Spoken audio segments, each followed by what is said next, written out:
Allora, abbiamo pensato con padre Roberto di rovesciare l'ordine dei nostri interventi, anche perché alcune domande riguardano direttamente il rapporto tra le singole comunità capi e l'associazione, oppure alcuni orientamenti generali della GECI, e quindi non sono in grado di rispondere se non nella forma di un dialogo. Allora io partirò dalle domande che riguardano ovviamente il discernimento comunitario. Vado per flash perché abbiamo fatto 15 minuti a testa. Allora, un primo gruppo di domande riguarda l'oggetto su cui si fa discernimento. Allora, mi sembra importante ribadire che non si tratta di, come dire, piccole scelte di natura applicativa rispetto a un orientamento complessivo già dato, ma mi sembra importante che si individui un oggetto comunitario che ha a che fare con la vita della comunità e dell'associazione e che quindi riguarda o orientamenti di fondo da vivere nello specifico contesto del territorio, dell'associazione, sul piano territoriale, oppure possono essere delle scelte personali, per esempio riguardo alla propria vita affettiva, alla propria, alcune scelte personali appunto, sul piano delle relazioni di coppia, ma non solo, che abbiano ripercussioni con il volto pubblico, con il noi, diciamo, collettivo e complessivo che la comunità è. Così pure possono essere oggetto di discernimento in senso forte, comunitario, alcune azioni e alcune relazioni con il soggetto chiesa sul territorio, voglio dire, la parrocchia, la diocesi, la decisione di partecipare ad alcuni momenti di natura formativa o decisionale nella vita di una diocesi. Questi sono tutti temi e argomenti che a mio parere entrano in gioco, o perché le scelte individuali hanno una ripercussione per il soggetto collettivo, o perché è in gioco un'azione pubblica che, come dire, tocca la vita della parrocchia, della diocesi o del territorio, del quartiere, della città, appoggiare una campagna o meno su alcuni temi. O può essere anche una cosa interna, tipo ristrutturare la sede nella quale ci si trova, può essere anche questo oggetto di una decisione pubblica. Allora mi sembra invece più importante, perché non saprei farvi altri esempi concreti, offrirvi alcune indicazioni che sono state richieste da molti in ordine all'approfondimento del processo di discernimento. E riprendo i punti che ho dato cercando di offrire delle esemplificazioni, ma anche e soprattutto di approfondire le dinamiche che sono in gioco di relazione, partecipazione e decisione. Il punto da cui sono partita è imparare a definire la domanda. Lo sottolineo perché spesso quando si tratta di operare, entrare in un processo di discernimento, la difficoltà è quella di distinguere, di definire con più precisione di cosa stiamo parlando. È essenziale invece distinguere quelli che ho chiamato prima, citando Atti 6, i sintomi di una situazione problematica o di disagio che ci sollecita a un discernimento, rispetto a quelli che possono essere problemi, problematiche più di fondo. E questo è un primo elemento che ti aiuta a definire su che cosa si opera il discernimento.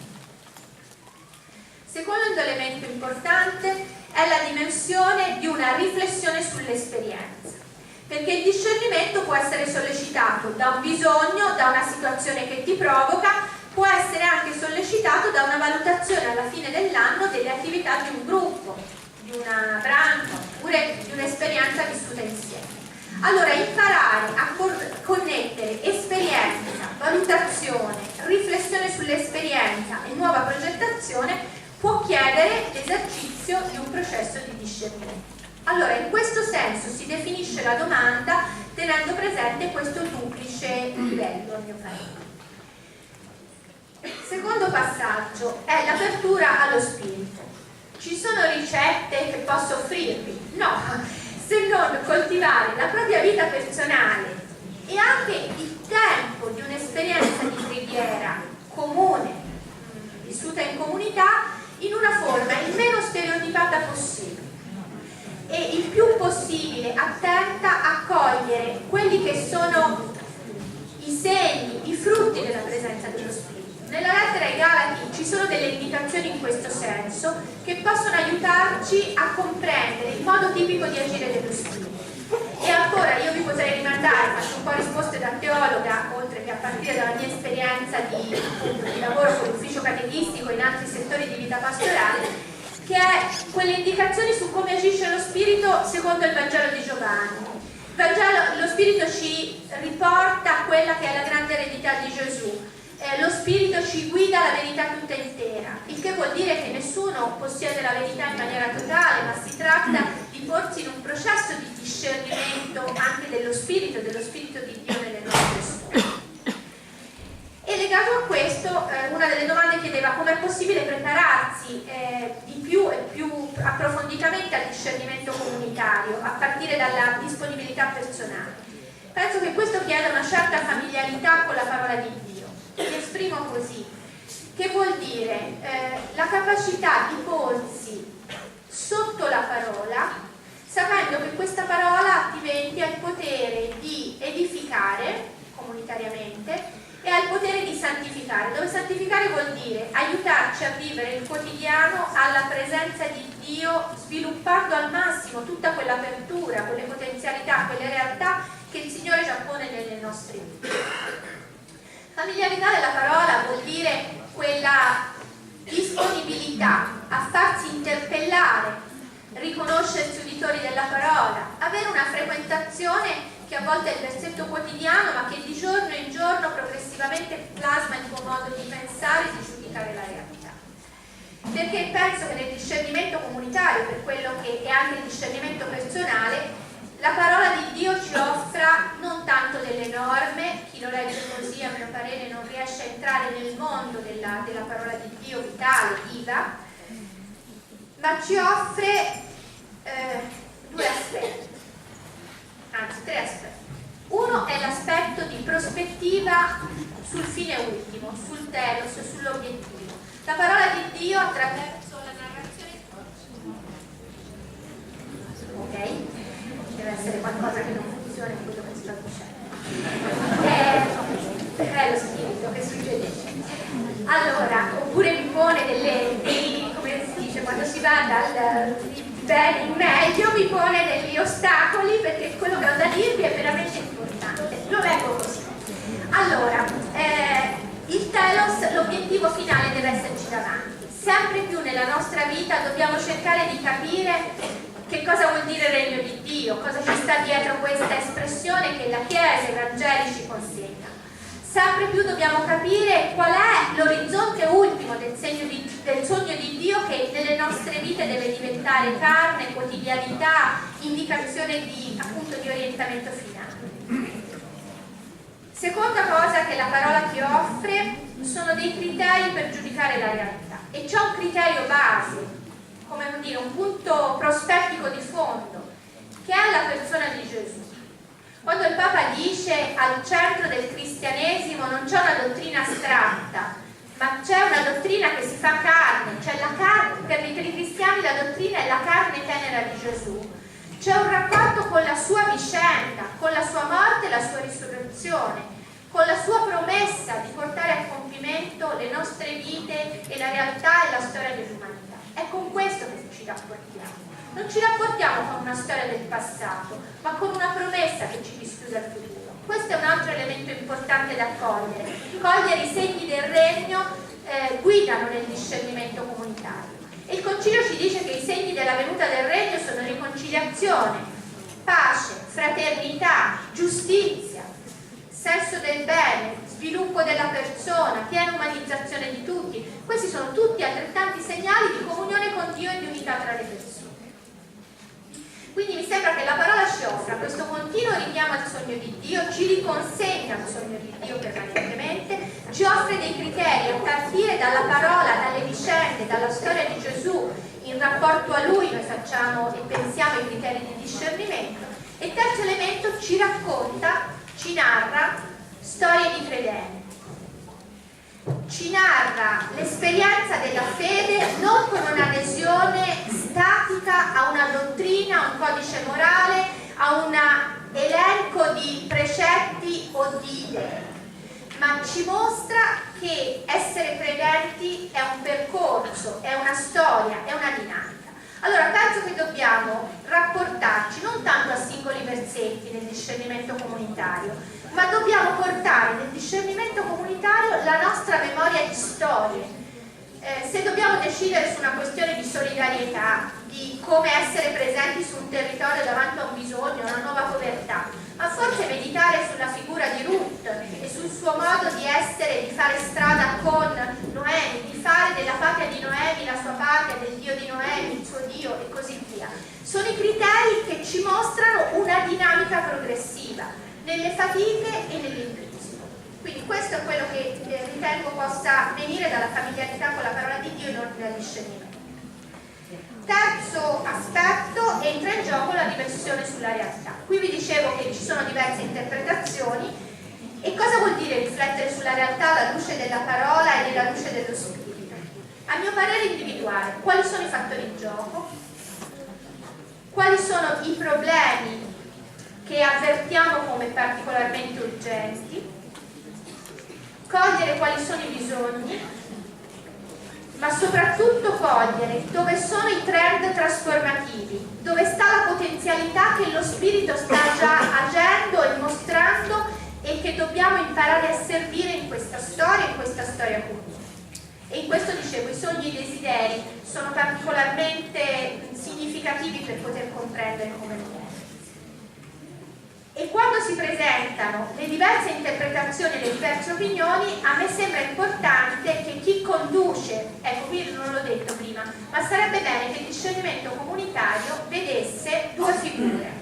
Una è una figura che faccia da animatore del processo di discernimento, cioè una figura che solleciti tutti, sia attento al modo e alla forma con cui tutte e tutte offrono la loro parola, crei tempi e spazi opportuni per il discernimento, faccia sintesi in certi passaggi, si discute sulla domanda, bene, allora chi anima a un certo punto deve avere la capacità di portare in sintesi e rilanciare, si fa un momento di ascolto della parola e di confronto fra realtà e parola, la capacità di sollecitare e di rinviare ulteriormente, non per dare risposte ma per animare il cammino comune, un animatore di discernimento comunitario. E l'altra figura è quella dell'esperto. Io ritengo che per fare un discernimento comunitario, penso alla COCA ma penso alle parrocchie o alle diocesi, a volte ci si debba avvalere anche dell'apporto di esperti. L'importante però è che gli esperti non entrino poi nel momento della deliberazione e della decisione finale, perché deve essere chiaro che il loro contributo è un ausilio, ma non sono i soggetti del discernimento, sono dei sostegni. Questo penso che l'esperienza mi dice, è bene tenere ruoli differenti. Dicevo, in questo momento si comincia a discutere, ci sono diverse opinioni, l'animatore del discernimento comunitario deve aiutare ciascuno a capire perché sta dicendo quelle cose, qual è l'intenzione ultima che lo guida e che cosa mette in gioco di sé come competenza, come carisma, come esperienza di vita, come ministero in quell'apporto per il discernimento comune. Sono riuscita a farmi capire? Cioè ognuno deve esprimere questo, ma è cura dell'animatore aiutare sempre a confrontarsi sulle motivazioni, sulle intenzioni, su che cosa rende ragione di ciò che ho appena detto e ciò che ho appena espresso, in maniera tale che non si rimanga semplicemente a dire sono a favore, sono contro, ma si arrivi al perché, al senso, all'interpretazione che ciascuno e ciascuna sta dando. Perché il rischio è che dopo aver fatto questa prima fase ci si limiti a valutare il pro e il contro e poi si vada a votare con un meccanismo, diciamo, sostanzialmente parlamentare, utile per una dinamica democratica che ci fa bene nella vita ecclesiale, ma molto rischioso. Perché in questo la Chiesa deve avvalersi, dico la Chiesa e dico qualsiasi altra comunità cristiana, di procedimenti democratici, ma allo stesso tempo saperli anche oltrepassare. E faccio un esempio più concreto.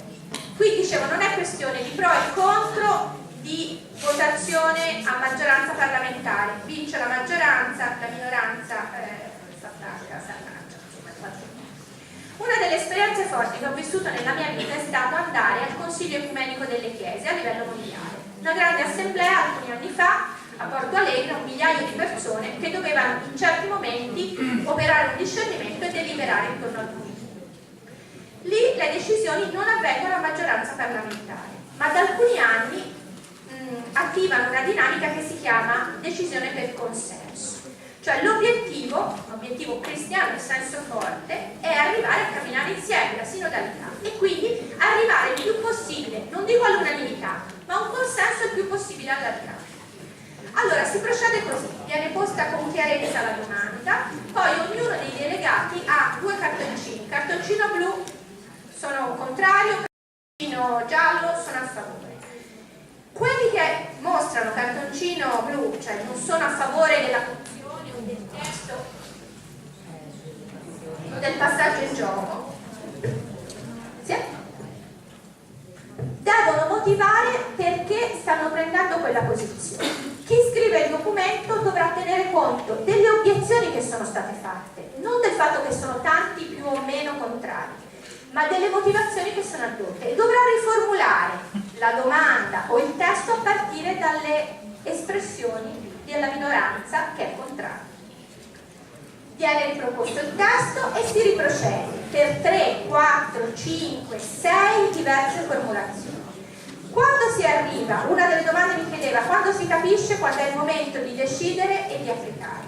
Io penso quando in questo tipo di procedimento che esprime la comunione di intenti, la comunione ecclesiale e la valorizzazione di tutti, soprattutto delle opinioni di chi è contrario, il testo viene riformulato, la decisione viene ridefinita in maniera tale che veramente la totalità o la quasi totalità dell'assemblea si ritrova nel testo prodotto.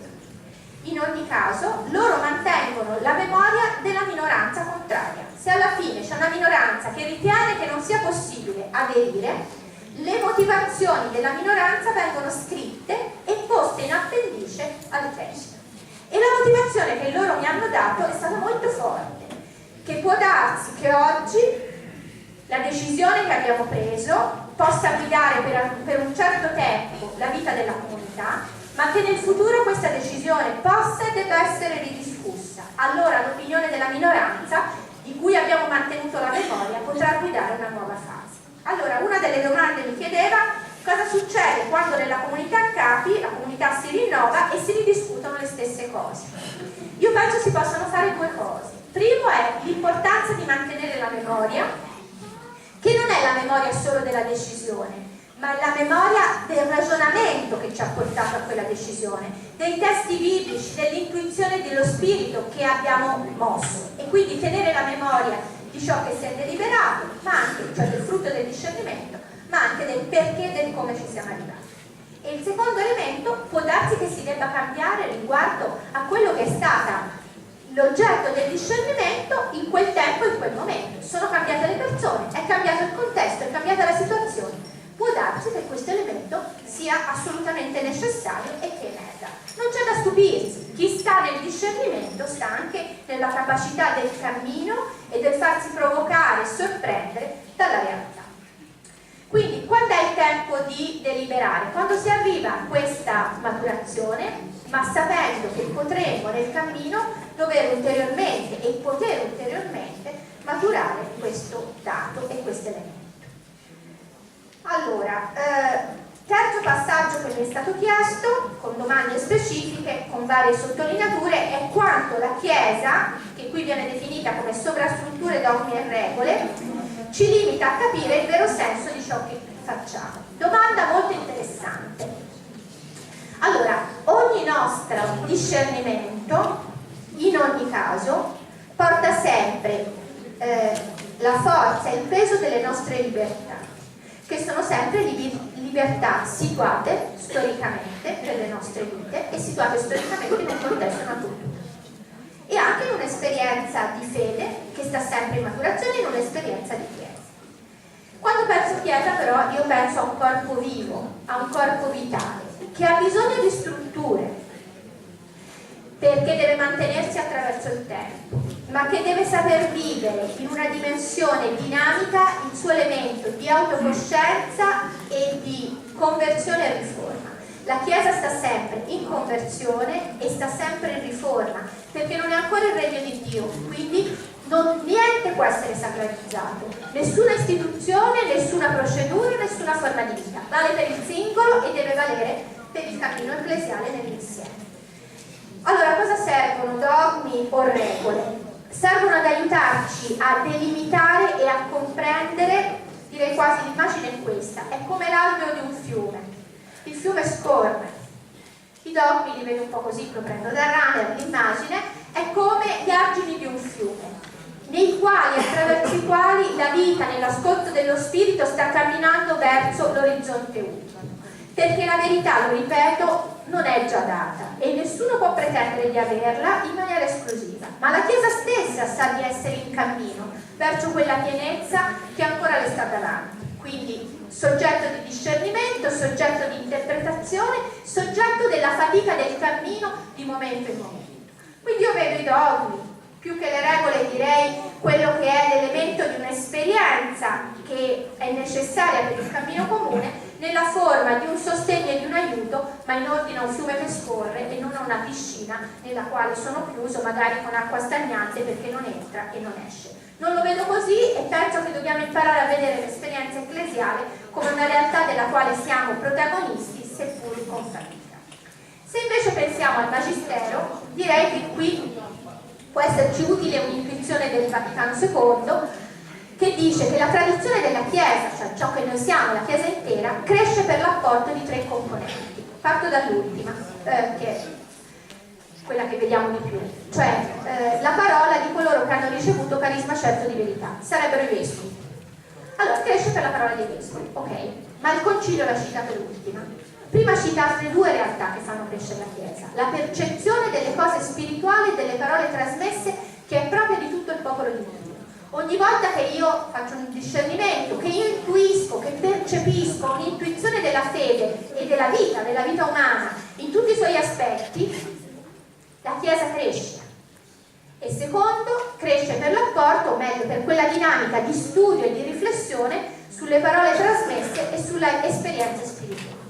Allora, come ci si prepara al discernimento comunitario? Come lo si vive?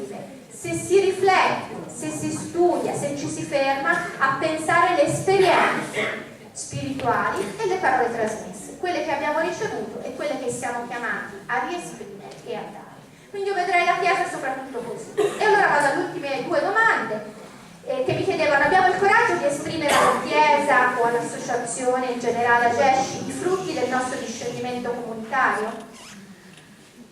Non so rispondere perché sarete voi a dover dare risposta a questa domanda, però posso dire che cosa la Chiesa mi sembra che possa e debba chiedere alla GESCI, alle singole comunità locali.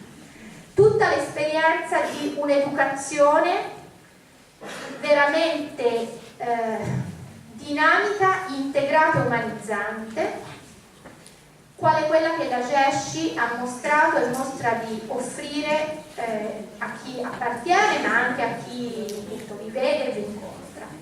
E l'altra cosa che potete, a mio parere, portare come grande ricchezza per i discernimenti ecclesiali è la dimensione partecipativa e di responsabilità, che veramente, ve lo posso dire, mi colpisce tantissimo per la radicalità dell'impegno che mostrate, per la dedizione, ma direi soprattutto per questo essere corpo che partecipa e che sa leggersi nella storia, davanti alle sfide del mondo, davanti ai bisogni a cui in tante forme, in tante modalità nel corso della storia avete offerto parola e presenza. Allora, in questo senso, quali sono gli elementi essenziali? Quelli che anche nel dialogo con le diverse componenti ecclesiali, a partire dalla vostra stessa esperienza, potete e dovete offrire.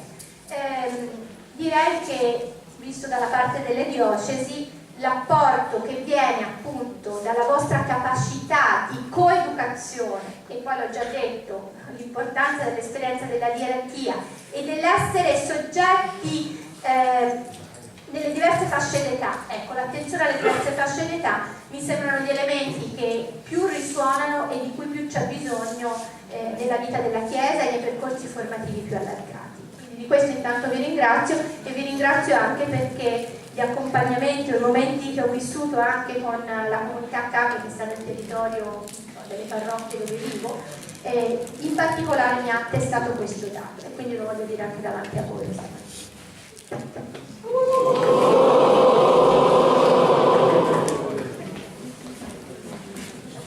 Dunque, allora, ci siamo divisi un po' le domande. Allora, perché è difficile? Perché il discernimento è difficile? Perché la vita è difficile, perché scegliere è difficile. Se fosse facile, il discernimento sarebbe facile. Il problema non è il meccanismo. Perché educare non è facile? Perché educare riguarda la crescita di bambini, ragazzi e giovani, e non è facile per loro crescere, e noi di fianco a loro che cerchiamo di aiutarli viviamo un'impresa difficile, non perché siamo complicati, perché è difficile crescere, diventare adulti. Quindi io comincerei a liberarci da un problema. Adesso io parlo anche un po' come assistente scout, non semplicemente come teologo, che sta andando in giro, come sto facendo con voi oggi. Sono già stato in Sicilia, sono stato in Campania, dove vivevo, adesso sono un attimo distaccato per un anno. Guardate, è un pericolo che ci può bloccare questa cosa. Non pensiamo che è difficile perché siamo noi incapaci, perché il pericolo dopo il passaggio è questo: difficile, complicato, io non capisco, sono io che no. No, è un'impresa difficile in sé. Poi quando parleremo dell'associazione ci torniamo. Dunque, io ho raggruppato intorno a 3 grossi elementi: la Chiesa, il come del discernimento, soprattutto personale, e l'associazione. La Chiesa mi limito semplicemente alla questione della parola di Dio. Ne ha già parlato, ha accennato qualcosa Serena. Guardate, la parola di Dio è la parola, la Bibbia, la Sacra Scrittura. Noi siamo un po' materialisti. Perché vedete, non è semplicemente quella la parola di Dio. Quella è la parola di Dio scritta, che per lo Spirito di Dio che mi viene donato risuona come parola detta a me, che scalda il mio cuore. Quando accade questo è parola di Dio, se no rimane parolina scritta su una pagina. Mi può piacere, può non piacere, la posso condividere o non condividere, ma è una cosa teorica, uguale alla dottrina, uguale al dogma, di cui ha detto cose molto belle già Serena, quindi io non dico nulla. Ma allora io devo entrare, sono chiamato come singolo e come comunità a entrare in un rapporto vivo con questa parola, e ho bisogno di qualcuno che mi aiuti. Non basta l'esegeta. Tanti esegeti, guardate, non lo dico per ridere del loro mestiere perché io non lo sono, tanti esegeti si avvicinano alla scrittura dandomi un sacco di nozioni, un sacco di informazioni, ma non vi aiutano a entrare in una cosa fondamentale, che un mio confratello, che lui ha fatto un po' dell'assistente, ha lavorato con i cartieri di catechesi, alcune cose così, che si chiama Stefano Vittasi, qualcuno probabilmente magari l'ha anche incrociato, lo conosce, chiama i meccanismi, cioè la scrittura, raccontare le esperienze, diceva Serena, mette in scena delle situazioni concrete. Stamattina ce ne ha presentate 3 sul discernimento comunitario, e ci dice non come dovrebbero andare le cose, ma come le cose vanno. Giuseppe era più amato di tutti i suoi fratelli, per questo lo odiava. Non è un ideale, non è una cosa bella, ma la Bibbia ce lo racconta per capire come lì Dio agisce e come Giuseppe con questa relazione può trasformare la sua vita e la storia. Non è bello che dei fratelli odino un fratello tra loro e lo uccidano, ma è quello che accade. Devo fare i conti con la realtà, è difficile. Quindi questo modo di leggere la scrittura dobbiamo imparare a fare. Non basta conoscerla come una teoria, ma qual è il meccanismo che c'è dietro? Bene, detto questo, ecco che allora non la dobbiamo tradurre in norme, che sarebbe una lettura moralistica. Prendete, non c'è più, il buon samaritano. Non posso, non è che non ci sia, ridurla semplicemente va, fa e tu fai lo stesso. Certo che questo, ma devo partire dal fatto che dentro è raccontata una dinamica esistenziale, di vita concreta, e che innanzitutto quel samaritano lì è Dio in Gesù Cristo, che entra negli avvenimenti, nelle situazioni. Come ha detto prima un altro esempio, dice confrontiamoci con Ruth. Perché con Ruth? Perché racconta una vicenda di pericolo affrontato. Bene, questo per quanto riguarda le mi limito a questo perché sarebbe veramente molto complicato altre cose, ma se riuscissimo a entrare in questa maniera di leggere la parola di Dio, molte cose si semplificherebbero. Sul come del discernimento, innanzitutto c'è un elemento chiave, e mi collego appunto a quello che ho appena detto sulla parola di Dio, sulla scrittura, sulla parola che risuona. Devo pregare. Fratelli, sorelle, o ci mettiamo in preghiera, anche personalmente, o non ne usciamo. Come faccio a farmi abbracciare da qualcuno se non ho il tempo di andare a trovarlo? Gli mando un WhatsApp e dico ti abbraccio. Sai che calore! Con tutto il rispetto, io adesso sono a distanza dagli amici di 12-13 anni di vita che stanno a Napoli, io sono da un'altra parte, sono dispiaciutissimo. Quindi mi aiuta molto, ma preferirei abbracciarli di persona. Chi mi conosce sa che intendo abbracci veri, no? Una strettolina di mano. Allora, dobbiamo darci del tempo per fare. Ma anche qui non a dire le preghiere, ma a pregare, cioè a mettermi in ascolto di Dio che attraverso la parola che vuole far risuonare in me parla. Che parla alla mia intelligenza perché mi aiuta, come dicevamo, a capire dei meccanismi, delle dinamiche, del come funzionano le cose e come possiamo con Lui intervenirci e vivere. Quindi ascolto di me, di Dio, ascolto di me stesso, darmi del tempo per dire come sto. Ma come volete giocare con emozioni, sentimenti, pensieri se non mi fermo a dire ma come sto? Cosa c'ho nella pancia? Bene, ascolto di Dio, preghiera come ascolto di Dio, ascolto di me stesso, ascolto degli altri, che possono essere gli altri della comunità cristiana, norme, insegnamenti, indicazioni, documenti, vanno presi come una parola che ci viene rivolta, un invito che ci viene fatto, non semplicemente come una regola esterna. E poi gli altri concreti con cui condividiamo la strada, l'esperienza, la vita, in associazione e fuori, le persone per le quali facciamo servizio. Diceva Serena nel presentarci il processo del discernimento, dovete tenere conto anche di chi non ha voce. Per degli educatori come noi teniamo conto della voce dei nostri ragazzi, dei nostri bambini, dei nostri giovani. Noi teniamo conto di questi sono i poveri per i quali noi desideriamo spendere più tempo. Ce ne sono tanti altri, magari li frequentiamo pure, facciamo qualcosa per loro, ma questi sono i nostri poveri e nel nostro discernimento diamo voce anche a loro. Quello che non riescono a dire, a esprimere, a gridare. Quindi preghiera come ascolto di questo, ma quindi ascolto di qualcosa che mi viene da fuori. Poi norme e regole, e direi le norme e le regole, guardate appunto, sono nei pensieri, emozioni, sentimenti, pensieri. I pensieri sono alimentati da questo patrimonio anche teorico, di cui fanno parte le norme, quindi sono un pezzo della partita, sono importanti, ne ha già parlato Serena e non mi fermo, però giocano a livello di pensieri che interagiscono con le emozioni e ci permettono, come dicevamo, di interpretare quell'impatto emotivo trasformandolo in un sentimento che permane e diventano quindi i sentimenti e pensieri.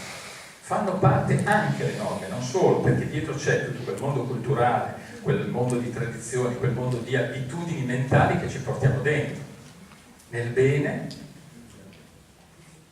un esempio concreto per noi scout, cos'è il segreto di una vita di successo, dice BP? essere felici. Come si diventa felici? Facendo la felicità degli altri. Noi ce l'abbiamo qui dentro, lì dietro, non lo vediamo. Ma se siamo realmente cresciuti in questa strada, è un pensiero che ci portiamo dentro che interpreta le nostre emozioni. Chi me l'ha fatto fare? Il fatto che si è felici perché si fa la felicità di qualcun altro. Ecco chi me l'ha fatto fare. E la emozione diventa un sentimento di gratitudine, di coraggio, di speranza.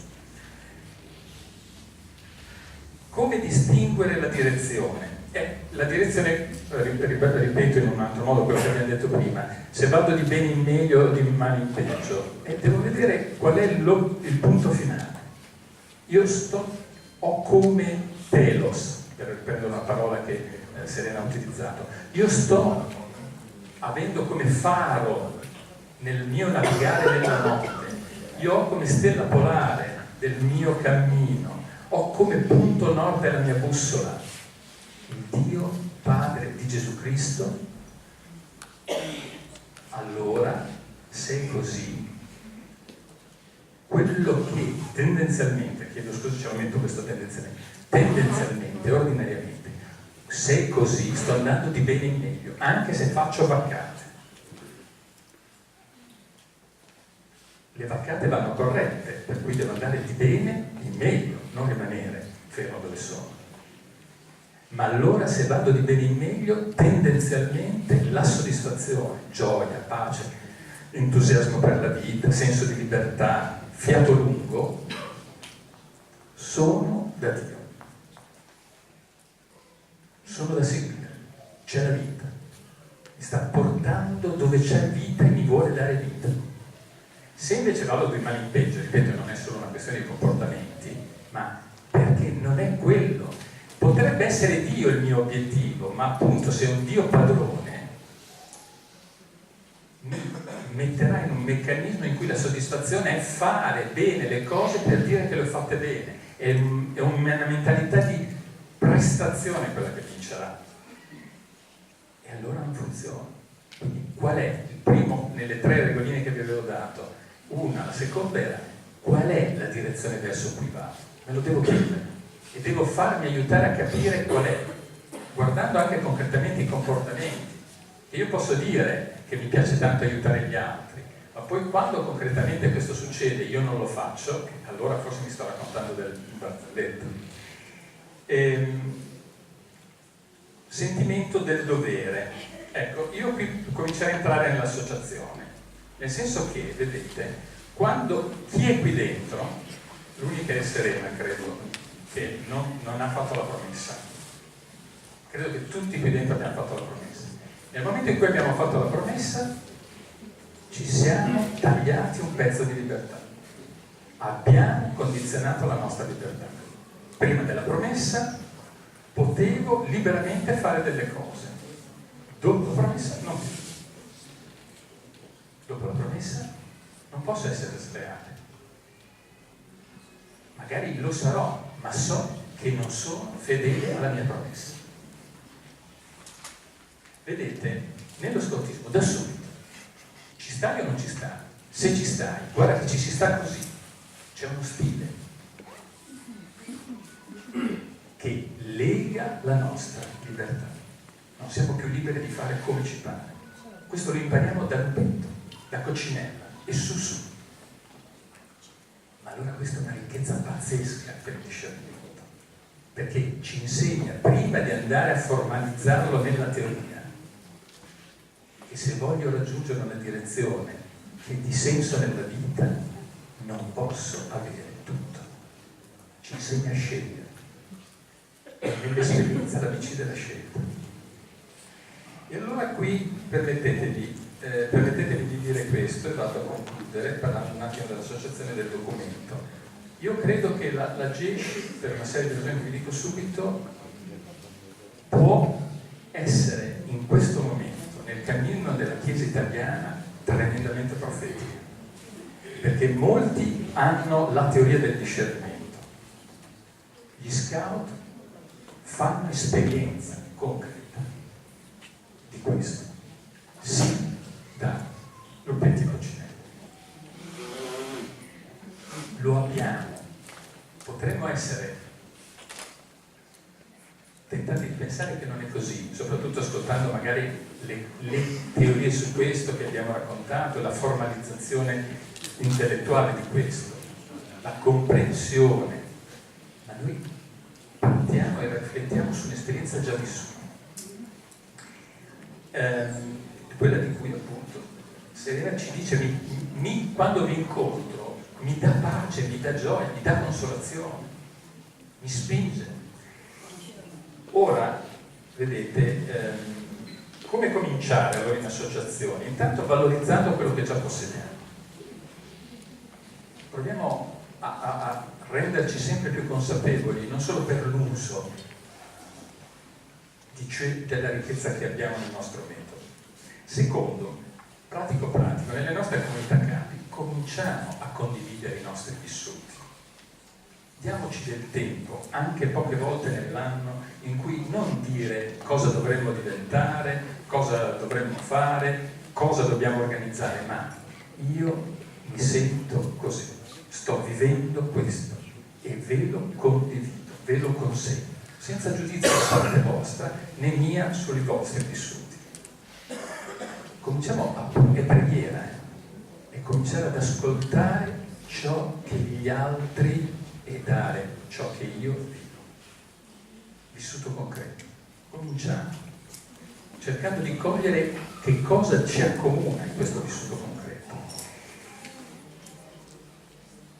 Poi il documento agisce a chi è rivolto? Ai singoli capi e alle comunità capi. Questo è un passaggio notevolissimo nella storia dell'associazione. Perché vedete, nella storia dell'associazione questa volta ci si rivolge alle comunità. È un pezzo che non si faceva in questo modo. Come se anche la comunità è un soggetto, non solo perché fa il progetto educativo, che è importante, ma perché è soggetto del discernimento, è soggetto di comprendere, dicevamo, la volontà di Dio, verso dove dobbiamo andare per cogliere l'abbraccio. Noi e il territorio in cui ci troviamo e le situazioni, persone che sono con noi.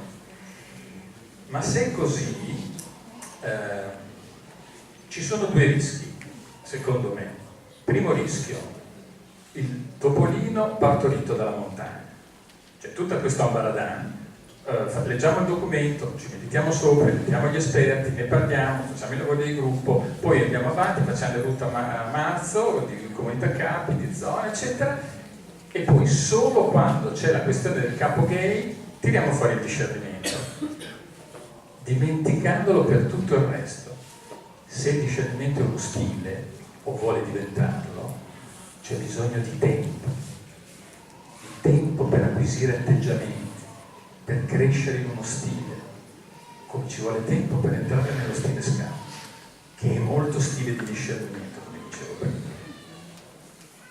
Secondo rischio, opposto a questo, lanciare un celino nella Santa Barbara, nel deposito di munizioni, e far esplodere tutto, perché se ci concentriamo sul momento della scelta, come ha detto Serena prima, che è il momento finale del processo del discernimento, nemmeno del tutto finale, ma per adesso mettiamolo così, se ci concentriamo vuol dire che ci concentriamo sui comportamenti. Fai questo, fuori, fai quest'altro, puoi rimanere.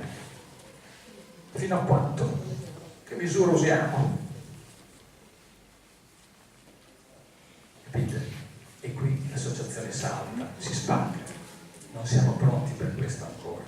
Dobbiamo prima entrare in questo stile. Cominciare ad acquisirlo senza fretta, perché è complesso di suo, non perché è complesso il metodo, perché scegliere è difficile, e scegliere nella fede altrettanto. Quindi questi due rischi credo che bisogna avere di fronte. E concludo con due note molto, a mio giudizio, consolanti, proprio in termini spirituali. C'è voluto molto tempo perché la GESCI, ne parlavamo con qualcuno di voi prima, mi faceva notare, c'è voluto molto tempo prima che la GESCI arrivasse, tra virgolette, a prendere posizioni su tutta la questione delle scelte eticamente delicate. Ma questo ritardo ci porta ad essere in sintonia con la Chiesa, perché se si fosse affrontato qualche tempo fa non c'era Papa Francesco, che ha obbligato l'Episcopato internazionale, i vescovi di tutto il mondo con le loro chiese, a dire forse la maniera di muoverci non è quella evangelica. Siamo in sintonia. È un segno di Dio. Per questo potremmo essere profetici. Abbiamo un patrimonio da dare, qualcosa di cui la Chiesa sente bisogno, un contributo prezioso, forse non molto teorico, e dobbiamo crescere in questo. Un ritardo che ci ha portato. Perché c'è però questo ritardo? Non è mica un errore, è perché siamo abituati a camminare insieme, senza fughe in avanti e rallentamenti inutili, come in montagna. Ce lo portiamo dentro. Secondo elemento, più vado in giro, più mi muovo in contesti come questo, assemblee, consigli regionali, di zona, gruppi di lavoro associativi, è più interessante vedere, sentire che si dicono le stesse cose senza essersi messi d'accordo. Non tanto le cose tecniche, ma l'aspirazione, il desiderio, anche qui ne parlava prima Serena. Non ci accordiamo, eppure ci troviamo a dire le stesse cose, in posti totalmente diversi. Anche questo è un segno. Dio attraverso questo ci sta dicendo: è il momento giusto. Picchiate su quel chiodo, battete il ferro finché è caldo, è il momento giusto. Questo nella scrittura si chiama Kairos, il tempo della grazia. Io e Serena, non so che impressione ha fatto a voi sentirci nelle due relazioni, ma non ci siamo messi d'accordo, ci siamo solo detti: tu fai la parte comunitaria e lei ha detto a me, e tu fai quella personale. Non so voi, ma io ci ho trovato delle assonanze tremende, come se l'avessimo preparata a tavolino lavorandoci un pomeriggio, o anche di più. Ecco che si conferma. C'è qualcosa di